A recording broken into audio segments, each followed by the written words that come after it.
他就说的，大哥，你说你因为法轮功蹲了10年监狱，你觉得值吗？28岁蹲到38岁，10年，说一个人能有几个青春呢？我丈夫就说的，我用这10年的不转化、不认罪，证明我师父是清白的，我是没有罪的。我就用这10年的时间证明给你看，说我们是无辜的，我们是被迫害的。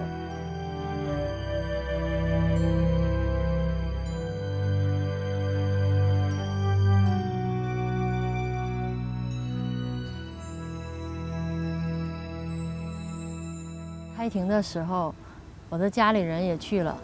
法官说：“你要是当庭认罪的话，我们就当庭无罪释放你；你要是当庭不认罪，我就给你按最重的判。”我丈夫说：“一句不练就当庭释放，一句练就给我按最重的判，这是什么法律？我不能没有良心。我要是不练法轮功，我现在早都截肢了。”或许命都没了。我因为练了法轮功，有了好的身体，我现在结婚有了孩子了，我不能污蔑法轮功，我不能污蔑我师父，没有师父就没有我的今天。我就是说法轮大法好，我是没有罪的。法官就给他判了10年。从2000年的12月26号到2010年的12月26号。我丈夫因为信仰坐了整整10年的冤狱，被迫害的5脏都不行了，肺子都烂没了。出狱后1年离开了人世，年仅39岁。我丈夫李尚荣1992年的时候得了一种非常难治的血管病——脉管炎，他母亲带着他四处求医，治了3年也治不好。他从沈阳建工学院毕业以后呢，分配了工作，也不能去上班，因为他的脚不能着地，疼。当时他的脚趾头冒的都已经不是白脓了，他告诉我说冒的是白浆。上专治脉管炎的地方治了，医生说治不了了，截肢吧，黑到哪儿截到哪儿。他当时很绝望啊，都不想活了。后来他练法轮功不到1年的时间，脚就彻底的好了。我婆婆跟他儿子一块儿练，他的糖尿病啊、红斑狼疮啊、甲状腺病也好了。我老公公呢是沈阳东北建筑设计院的高级工程师，以前是个无神论者，亲眼看到我丈夫和我老婆婆身体上的变化，他也走入了法轮功修炼。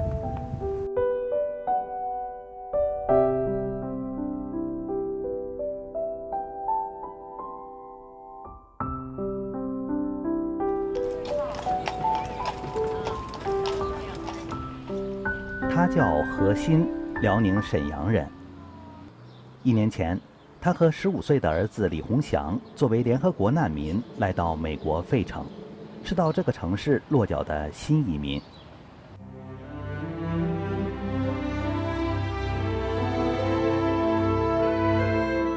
费城是美国独立自由精神的发源地。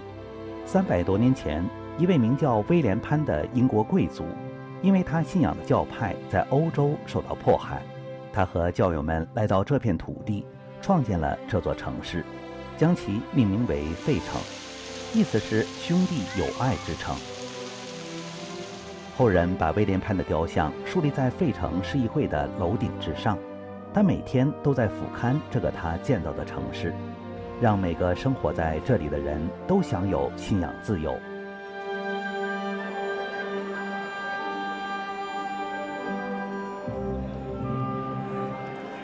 自由钟是美国自由与公正精神的象征。自由的代价从来很高，但我愿意为之付出。此时的何鑫更懂得这句话的含义。10几年来，法轮功学员一直站在抵制邪恶、争取信仰自由的最前沿。在迫害之前，很多人都知道法轮功的祛病健身效果是很好的，而且呢，邻居啊，同事啊、亲属啊都知道我们是好人。冬天的时候呢，下大雪了，我们会早早的起大早就去扫雪。平时我们的为人也都很好，但是在99年7月份以后，我的邻居看我的眼神都变了，远远的就是看着我过来就躲着我们，因为中共在电视上、报纸上，所有的媒体上都污蔑我们法轮功，我说我们杀人啊、自杀呀，还有那个精神病啊，就是所谓的1400例。我们没有任何一个可以说话的地方。上访的同修去呢，一抓就是一批，没有办法，我们只好去挂法轮大法好的旗，自己呢印制传单，向世人讲述法轮功的真相。我们刚结婚的时候呢，家里给了我们一些钱，我和丈夫呢就把这些钱拿出来买了打印机和复印机。为了不连累家里的人，我们就上外面租房子去住。在他们开始打印和复印真相资料没多久，他们的活动被泄露。2000年12月26日晚上，一群警察逼着李尚荣的父亲带路来抓他儿子。那天半夜呢，警察使劲儿就是砸我家的门。丈夫就问说的谁呀？我老公说是我。我丈夫就打开门，一下子就进了一屋子的警察。一看屋里头有打印机、大型的复印机，还有打印好的那个海报，海报上写的江泽民推卸不了的历史责任。警察当时就给沈河区的区长杨嘉林打电话，说的抓到沈河区的头了，抓到个大的。然后就把我丈夫、我老公公、我老婆婆都带走了。我刚生完孩子，警察就给我带到婆婆家，打我，问我说和谁有联系，资料都给了谁，孩子由于半夜就是受到了惊吓呀，哭闹不停。警察临走的时候说的，叫你不说，以后天天上你家来问你了。东北的冬天呢，天寒地冻的。我当时带着刚满月的孩子，连夜离家出走。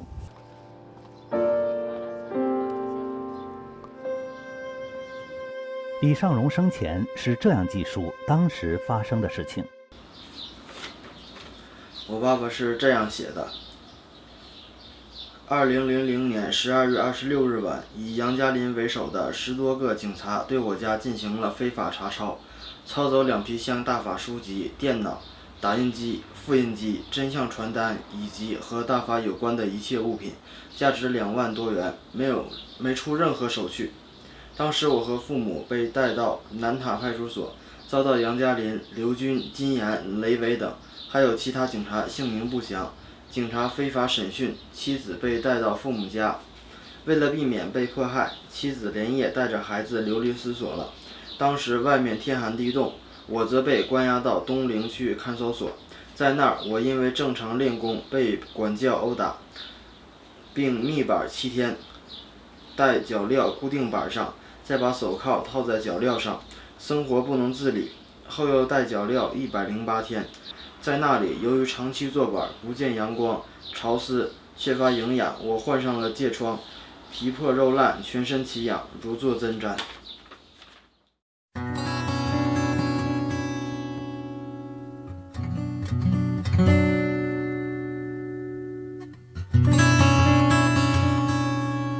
1年以后，李尚荣的案子开庭，他被判了10年。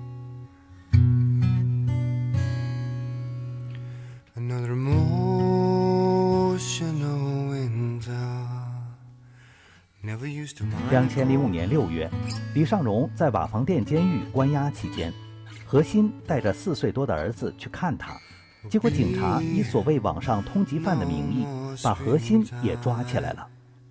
Now that I've grown old, another emotional winter.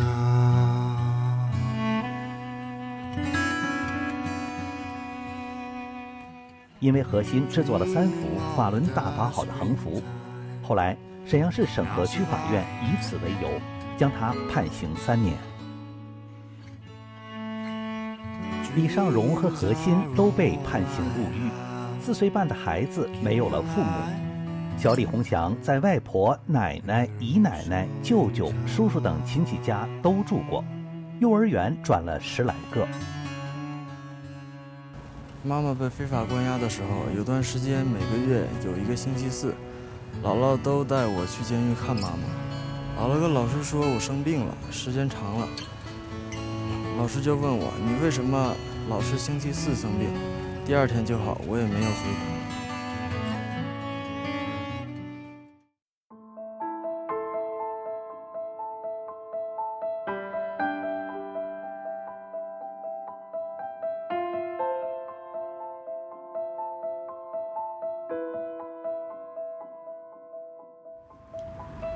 2006年初，我被送到了辽宁省女子监狱。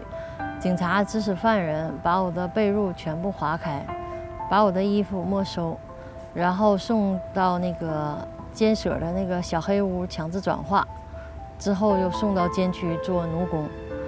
白天在车间做不完，晚上还要带回监舍接着做。这种高强度的奴役呢，一直持续到我快出监狱的时候。等我出监狱的时候，我被迫害的已经食水不进了，吃什么吐什么，自己已经不能单独行走了。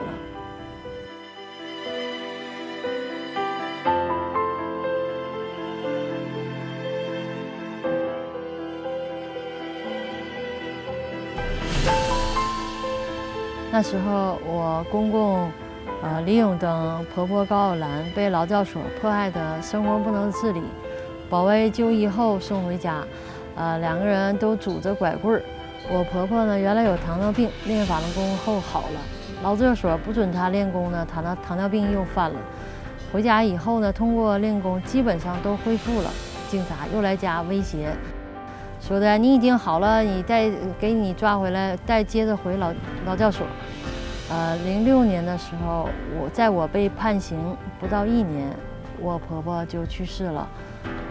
婆婆的母亲呢，就是我姥姥啊，一直与我们在一起住。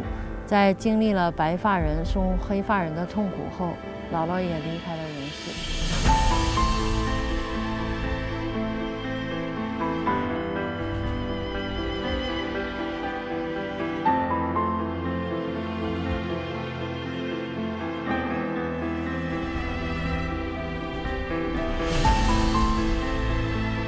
李尚荣被抓后，先在看守所关了2年，后来转到瓦房店监狱关了5年。由于他一直抵制所谓的思想改造和转化，又被转到锦州监狱关了3年。李尚荣始终坚持信仰，最后2年，监狱完全剥夺了他与亲人接见的机会。李尚荣生前写道：“我于2007年12月19日被送锦州监狱。入监身体检查时，发现患有肺内陈旧性空洞。转监时拿一个包上4楼都上不去，因为我抵制监狱所谓的转化。2009年至2010年间不许家里接见，因监狱不让练功，我一直在发烧，也没钱治疗。监狱生活又很差，我的体重由2000年的88公斤降到了离监时的52公斤。”这是我爸爸写的，他在看守所和监狱被迫害的部分经历。2010年12月26日是李尚荣期满出狱的日子，距离他被抓的那天刚好是整10年。那天，亲友去了20来人接他，而610派出所接到的人也开了1辆车在监狱门口等着，准备把李尚荣直接送到洗脑班继续关押。经过亲友们据理力争，才把李尚荣接回家。到那个家大门口了之后，下车搁院门那地方下车了，就是哎呦，看他走道太费劲了，我就领着他就从大门口到家门口，就是到我们那个单元门口50米远，他搁地下蹲了3天，就走不了多远，他就得搁地下就蹲着，又走不了多远又蹲着，我还得我唠着他，就搁地下蹲了3天，我要不唠他，他就是很难走回家。李尚荣从监狱回来后，同学为他找到一份比较轻松的工作，妻子劝他休养一段时间，等身体好一点以后再说，但他坚持要去。李尚荣生前写道：回家后，面对失去2位亲人的痛苦，面对70多岁的老父亲，面对离开我时只有1个月的孩子，我着急地找到一份工作，想用自己的臂膀撑起这个家，好让辛苦的妻子歇一歇，但只干了几个月，就实在撑不住了。出狱以后，他那个身体啊，就是很瘦啊，走道也是很费劲啊，整个一个人就变了。以前非常开朗啊，很爱笑啊，爱看动画片儿，一看动画片儿自己乐得哈哈的。这回家怎么都不说话了呢？后来他就是发烧完，我说的你怎么的了？怎么发烧呢？他说我在那个监狱就这10年就这么过来的，天天发烧烧过来的。完了我说的那咱们上那个医院去看看去吧。就是他说的行，我们就去留一个那个证据吧，看看监狱到底给我迫害成什么样，留个证据，做一个检查去吧。上那个医院呢，也是找的人呢，就先给他拍了一个片子，就看一看。完了那个医生就是拍完片子，医生就看那个片子，说的这人在哪儿呢？这人还活着吗？完了说的在外头坐着呢，那个大夫就看着搁外头还吃东西呢，说的哎这人太坚强了，就是太有毅力了，说的这人这肺子都烂没了，这5脏6腑的就都不行了，这人还活着呢，就是说的太有毅力了。在从医院回来的第3天，2011年12月30日上午，39岁的李尚荣就离开了人世。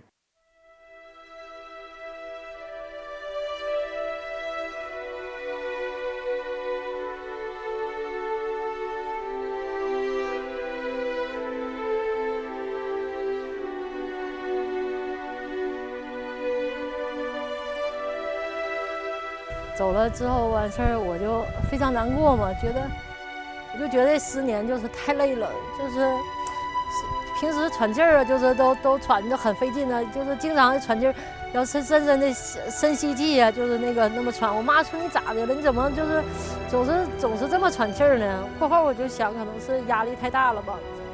我说我就挺了这么多年的，咬着牙挺着，我还就很多话都不敢跟家里人说，我就挺着。我就盼着他回来呀，以后就是说很多事儿能替我分担一下，但是他就又死了，就觉得整个就是都塌了，就是没有什么，就觉得什么都没有意义了，什么事儿也不想干呢，天天就带着孩子就是上外头坐车去，不愿意在家里待着，带孩子上外头坐公共汽车呀，坐一个车上一个车就坐到终点站就坐完这个车再倒那个车就坐呀，就不想回家。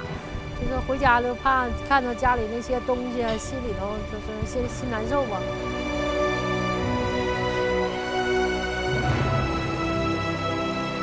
在我丈夫去世以后啊，他同学就是大学毕业多少年，就是同学聚会呀，同学聚会知道他去世了，但是同学就是也想要来看一看他。完了之后那个就看看孩子，就是那个书架上有好多的那个奖状。完就说的那个，哎呀，你这么多年一个人带孩子很不容易啊。他同学就说的，准备了1万块钱，说的你那个别嫌少，就是说我们的一点心意吧。我就说什么不要啊，他们就说的那不行，那个这是我们的一点心意，就你千万不要拒绝咱们。我就说的那个关键你们得了解他是因为什么死的。我说他是因为信仰啊，练法轮功啊，他没有罪啊，他是个好人。我说被共产党迫害死在监狱里头，我说的不知道到底遭了多少折磨呀。我说没进去之前很好的，就是我说他这个人，他同学就接过来就说的，这个你就不要说了，我们非常了解，我们和他大学4年呢，朝夕相处，我们比你了解他什么人我们非常清楚啊，这你不要说，我们都知道。他同学就都哭了，就是后来说的。那个你保重吧，你得好好带好孩子吧，就是替李尚荣带好孩子。那个我们全清楚，我们都懂。他同学就不跟我说了，就哭了。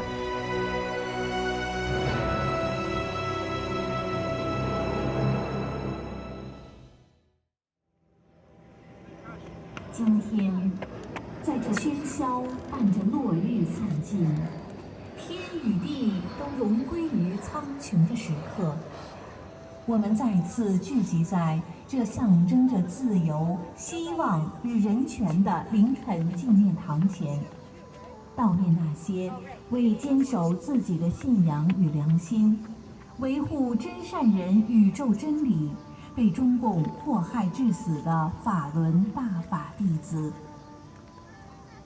1999年7月20日，中共独裁者动用手中的国家机器与媒体，对上亿修炼真善忍的法轮功民众开始了一场史无前例的残酷迫害。17个年头，在人类的历史长河里，短暂的如昙花一现。